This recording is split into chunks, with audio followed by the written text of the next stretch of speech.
I'm going to follow suit with everybody else. Good evening. Before I begin, I'd like to take a moment to thank the servicemen and women who have made the ultimate sacrifice in protecting the great people of this nation.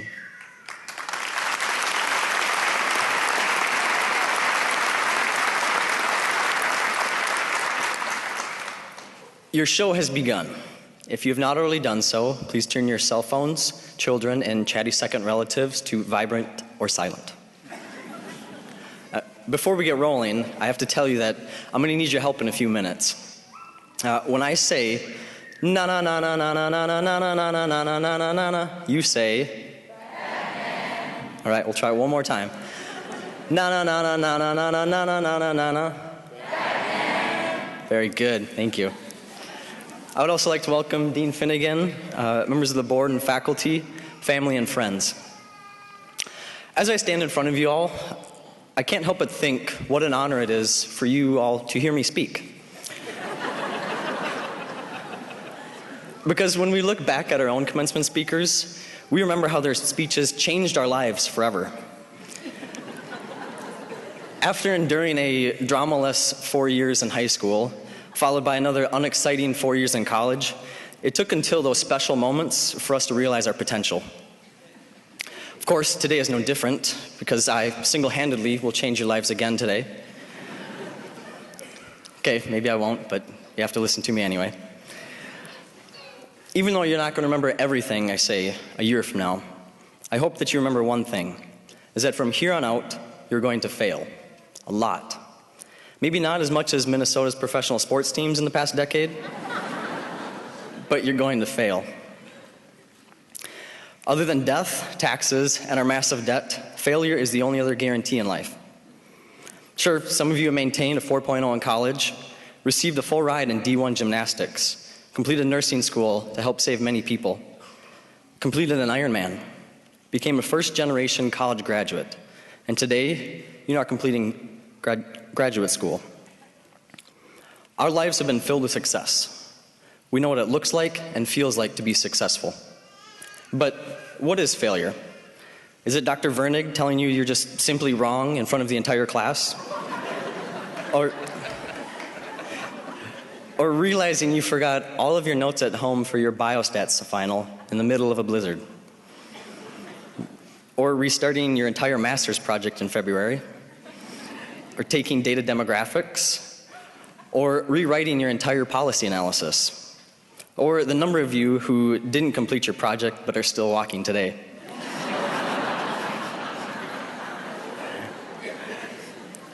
We all have our own personal definition of what it means to fail, but they're all disheartening, discouraging, and depressing. I'd like you to take a moment to think back when the first time you had what you considered a major failure. For me, it was not making the varsity hockey team my senior year. I had been on a hockey team since I was 5 years old, and that came to an abrupt end. So I took the time I would have been playing hockey to prepare for the track season in the spring. In the most competitive conference in the state, the odds were against us to compete at the state meet. However, we ended up sending 2 relay teams, the 4x400 and the 4x800. I was lucky enough to be a member of both. It was likely because of my towering 5'6" stature and gazelle-bounding stride lengths. You laugh, but these hips don't lie. During that track season, I encountered yet another disappointing failure. I was declined admission to the college I hoped most to attend. Of my 10 applications, it was the only rejection.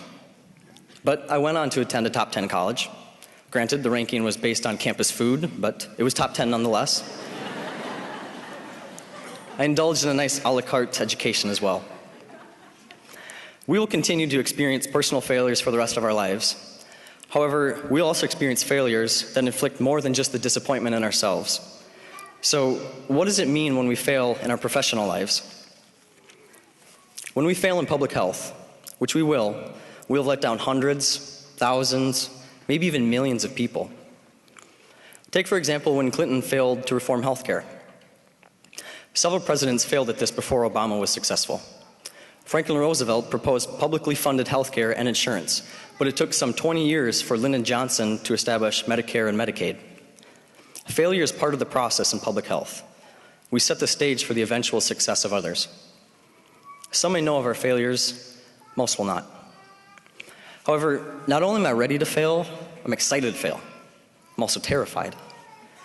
Family and friends, you're here because there is someone in this section who is special to you. But you're also in a room full of strangers who have come together to recognize the na-na-na-na-na-na-na-na-na-na-na-na-na and cat women of tomorrow. Except we don't have billions of dollars, a Batmobile, or a really sweet utility belt. But it doesn't stop us from acting like we do. Over the past few semesters, as many of my class members will vouch, I've spent my fair share of time in the Batcave, aka the dungeon, aka the sphere. During that time, I've gotten to know many of you quite well, and I've realized we share an unprecedented passion and motivation to succeed, even as we fail along the way. We do not need to be motivated or encouraged to accomplish a task, unless it was making progress on our thesis or dissertation, of course. This is an innate characteristic we all share. But I want to remind you, never forget the humble life of public health, where political reasoning is like trying to negotiate with a toddler over nap time, controversy is higher than the Fox News channel, and getting funding is like finding gas for under $2 a gallon.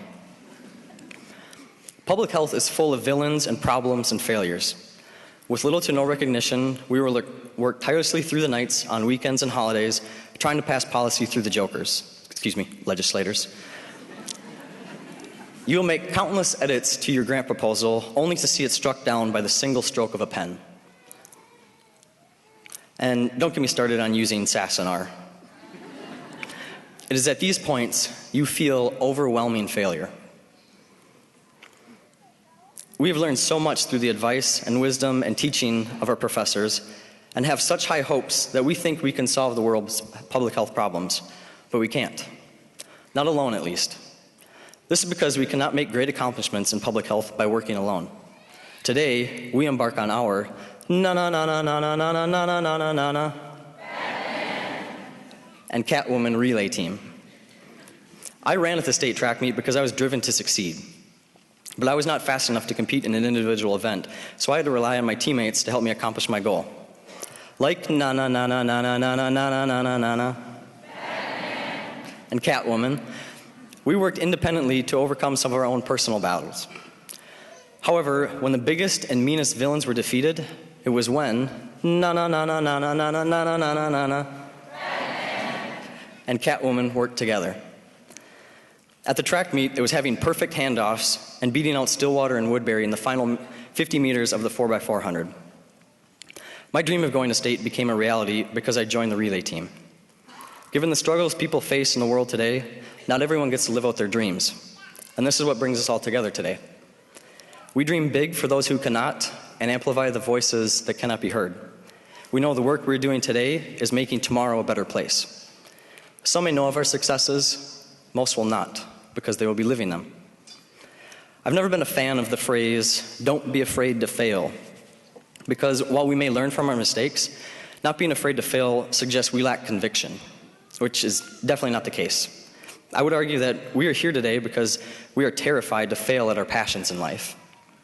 However, we're not afraid to take risks, and I think this is best reflected in the words of Ferris Bueller. Life moves pretty fast. If you don't stop and look around once in a while, you could miss it. Remember, failure is inevitable, especially in this field. But as Jim Carrey once said, you can fail at what you don't want, so you might as well take a chance on doing what you love. It has been a privilege getting to know many of you the past 2 years, and I look forward to the next great things we're going to do. Thank you.